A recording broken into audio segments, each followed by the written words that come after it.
Hello, kasama ko ngayon si kapatid na Manuel. Siya po siyang sharer dito sa Pacom 5 dito sa Davao. At gusto kong i-video siya kasi ang ganda yung kanyang story, conversion story, very powerful. And sana through this video may mga makapanood tapos maniwala sila na totoong may power po talaga ang Divine Mercy.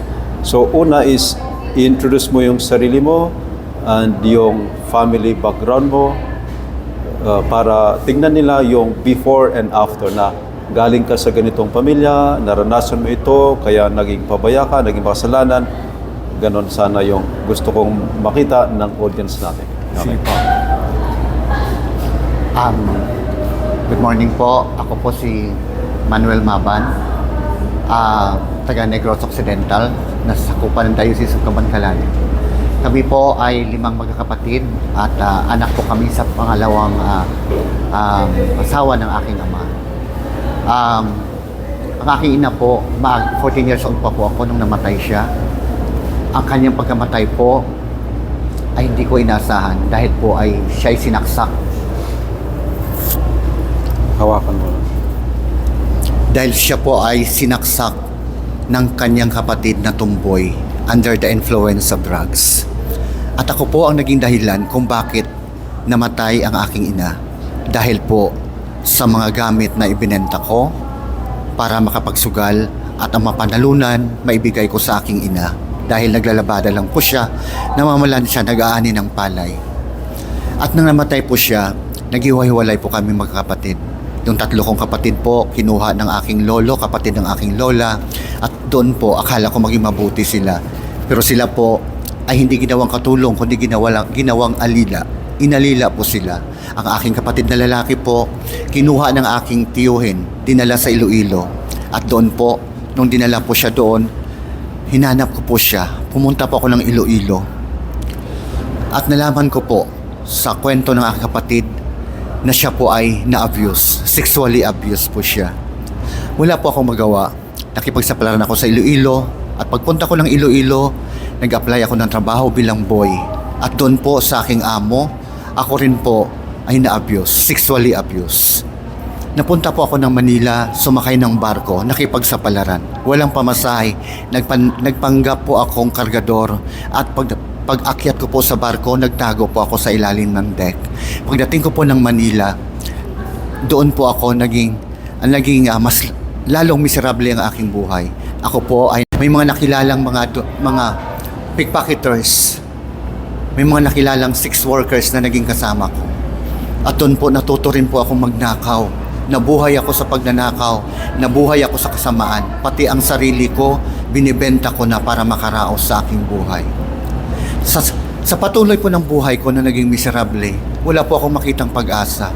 Naging madilim ang aking buhay, walang direksyon, hindi ko alam.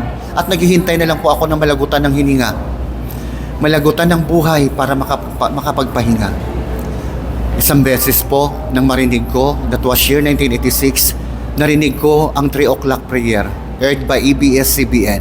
At doon po, kapag naririnig ko po yon, ako po ay tumitigil at nagdadasal.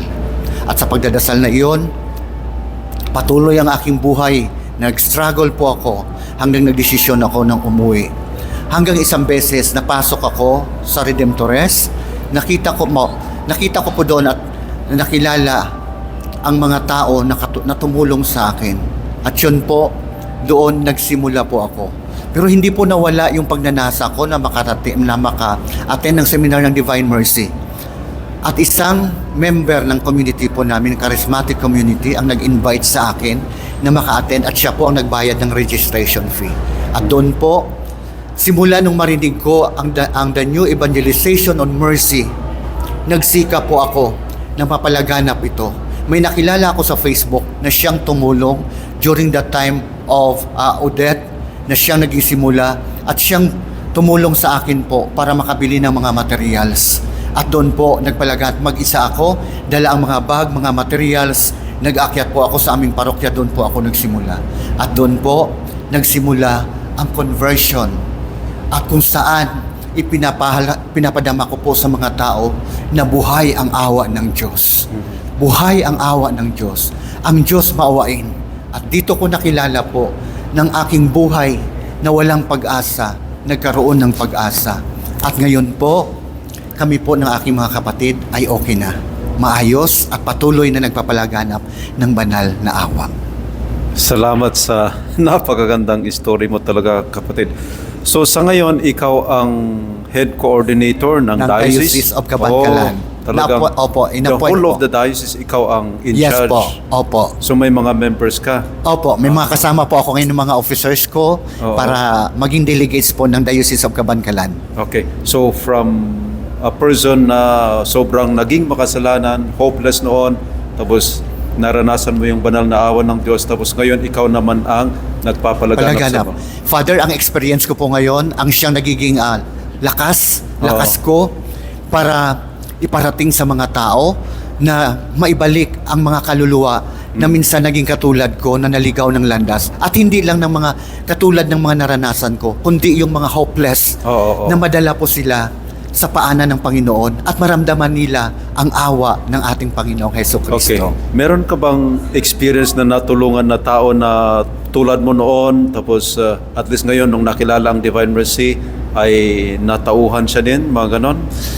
Opo, isang kaso po na hindi siya katulad ko, pero siya po ay isang kabit ng isang pulis.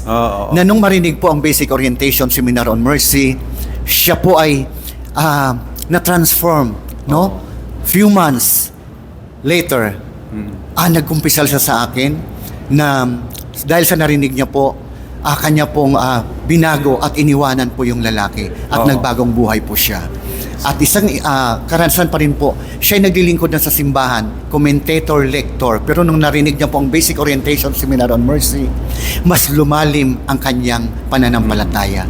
At marami po sa aming mga home enthronement at mga parish enthronement, nakita ko po, Father, kung paano umiiyak ang mga tao na nakikita nila ang imahe ng Divine Mercy. Hindi ko alam bakit sila umiiyak. At marami ang mga pinagaling po sa kanilang pananampalataya sa Divine Mercy. Okay, sana ma-invite ka namin sa Baguio pag may parish or diocesan event namin. Anytime, Father. Ngayon po, Father Jeff, I'm ready to go for mission para po sa banal na awa. Kasi very powerful yung witnessing mo kasi. Yun yung tinatawag natin na mercified, mercifies. Dahil naranasan mo yung awa ng Diyos, sa pamamagitan mo din ngayon, may mga nakakaranas sa awa ng Diyos. Father, alam ko, marami na kailangan ngayon. Kaya nga sinasabi ko po sa aming diocese, kailangan nating kumilos dahil marami ang mga taong naghihintay ng awa. Maraming mga tao na dapat makarinig ng mensahe ng Divine Mercy. Ito po, Father, ito po yung aking pinahawakan. Pinagdadasal ko na kumilos kami at yung mga officers ko po para maipalagana po ang banal na awa. Very amazing yung story mo. And Thank you, Father. Last na gusto mong sabihin sa mga nawawalan ng pag-asa, sa mga lugmok sa kasalanan, yung parang wala ng pag-asa para maligtas. Kasi sa buhay mo, kitang-kita talaga yung power ng awa ng Diyos, di ba? Ano yung parang mensahe mo para sa kanila para sa pamamagitan sana ng video na ito, kung sino man yung makapanood ay makita nila na totoong may awa ang Diyos? Sa wala ng pag-asa, mag-start po kayo sa 3 o'clock prayer. Huwag niyo pong bitawan. Kahit patuloy kayo sa struggle o sa kasamaan, huwag bitawan ang pagdadasal ng 3 o'clock prayer.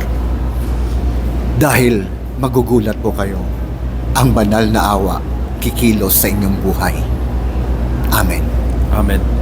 So, thank you, kapatid, and naiyak na tuloy tayo sa awa ng Diyos. Thank you for the sharing. At ipagdasal natin na through this simple video, yung mga makakapanood ay mabigyan ng pag-asa. Kasi sabi mo kanina, maraming mga tao na nangangailangan sa banal na awa ng Diyos. At tayo ay humble instruments lang sana. Amen. Tulad mo, ako din kasi may naranasan sa buhay. Kaya pag may mga nagkukwento ng story ng buhay nila, natatas na ako. Kaya hinanap kita at gusto kong through this video ay yung mga tao ay mapanood nila at maniwala sila na merong pag-asa. Amen? Amen. Actually, Father, this is one of my desire. Na Lord, use me an instrument to spread out your mercy. Oo. At ito na kumikilos na, Father. Thank Oo, you. oo. Thank you Sige. very much. God bless. God Glory bless, to the Father. Father, and to the Son, and to the Holy Spirit, as it was in the beginning, is now, and ever shall be, world without end. Amen. Thank you, and God bless your ministry. God Thank bless us you, all. Father Jeff. Okay. God bless. Okay.